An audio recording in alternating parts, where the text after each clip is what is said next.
Guys, we are going to Joanne. I'm fighting to not say the S on the end because I know it's just Joanne, but I want to say Joanne's because everybody says that. But I am in the market for some yarn to learn how to granny square.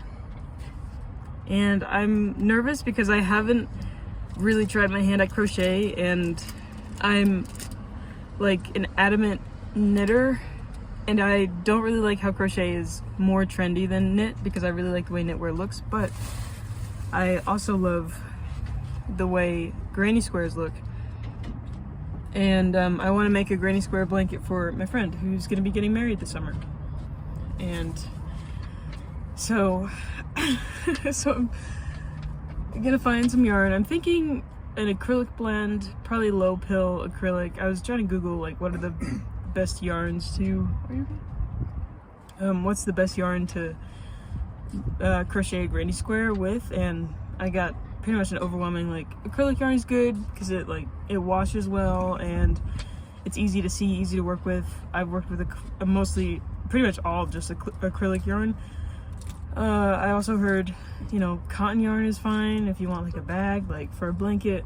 A wool acrylic blend is good too. So I'm just gonna go and see what they have. I have some specific colors in mind that I want to work with, so hopefully they've got a sale going on or something. And we'll see what I find. Wish me luck. I'm really nervous about starting to crochet this because I've only just knit before. Like, I don't know if any of you guys have either just knit and are trying crochet, or just crochet and are trying to knit, or learning how to do either one. So I'm a little bit nervous, but I feel like if you can be like ambidextrous with both of those things, that's like a powerhouse. So I'm learning something new, so come with me. You can get in here. I want to see you. It's my husband.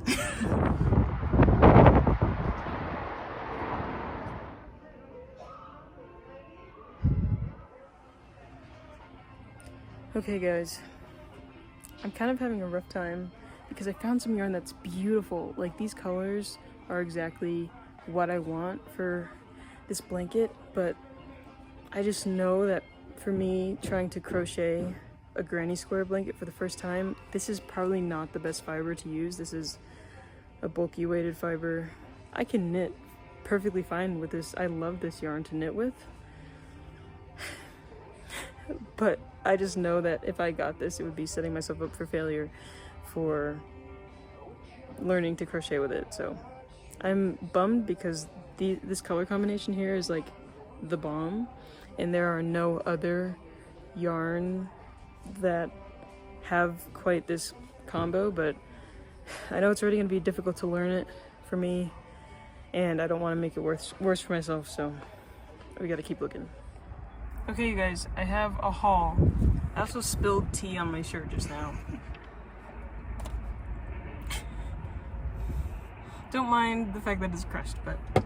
So, I ended up going with the Karen 1 pound acrylic yarn. It is 812 yards. So I got this coffee color, and then this pretty light gray, and then this greenish, bluish, light turquoise-ish color. I wonder what... No, that does not. The color they have it under is Hosta, so that won't help you, but this is what they look like all together. Cool. And I also got a crochet hook that is 5.5 millimeter. So I'm really nervous, and I think it's because now I have all the ingredients to start this granny square blanket, and for some reason I'm really nervous to crochet. So we'll see how this goes. I'll keep you guys updated on the squares and how I'm doing. So we're ready to learn something new, fun. Okay.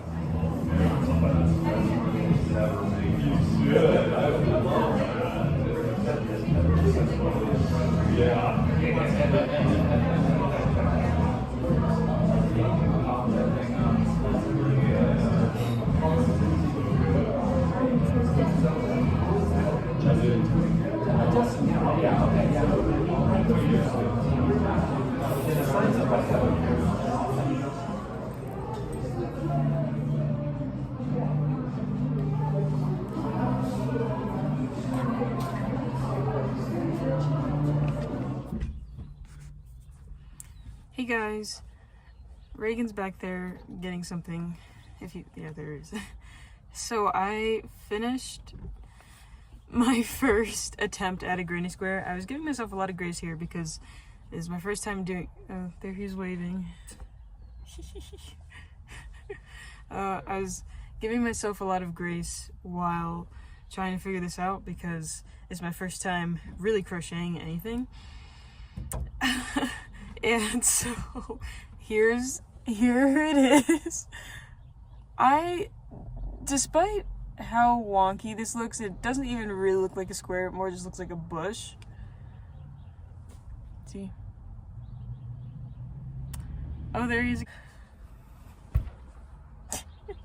Despite its wonky, it has personality for sure. I'm proud of this because what I learned from crocheting this for an hour was I learned how to double crochet, and it low-key doesn't look that bad, but for a granny square, she is not a granny square, she is a granny flower, and I'm not making a granny flower blanket. So yeah, but I feel like I learned the basics. Like, as you can see here, I kind of got down some of the, I don't know what it's all called, but when I like go in to keep triple crocheting and stuff, so like it's all here, it just doesn't look like a cohesive square. So this is first attempt. I'm going to frog the rest of this so I can reuse this yarn, and I think I'm gonna try to do this right the second time with just a single color before.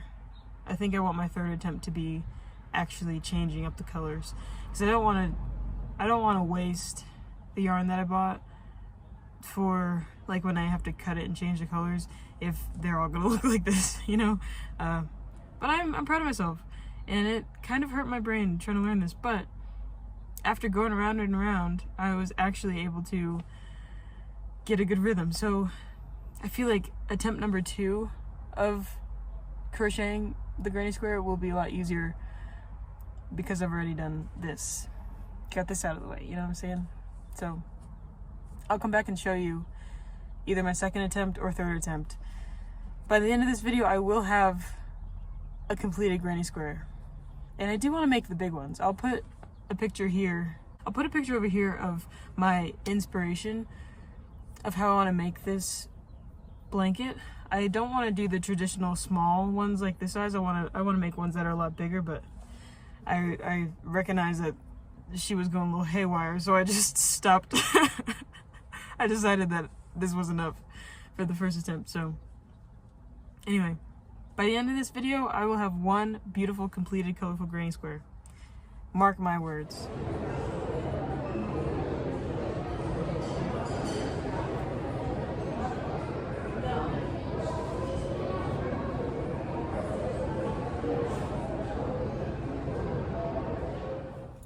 Hey guys, we have a success. Oh my goodness, am I so proud of myself. I have completed a granny square. Ah! And it looks so good. Like, I taught myself this. This was my third attempt. And she's gorgeous. Like, can we take a second? I am working on a second one. This is as big as I really want them to be. So as you can see, it's a lot bigger than just like a 5-row granny square. Oh, I'm so proud. Oh my goodness. The one that I'm working on, it's in the coffee shop. my Reagan and I are in the coffee shop doing some work, and I just came up to the van to talk to you guys to show you that I finished one. And the second one that I'm working on right now is probably 5 rows away from being done, or maybe 4. But yeah, this is the size that I want them to be. I'm kind of sketchy on the colors. I mean, I think they look good, but I kind of wish that this taupey brown, this taupey brown was more of like a cream or like a white or something, just to lighten up the square altogether. But it still looks pretty good, and I like that it's kind of neutrally with the teal pop.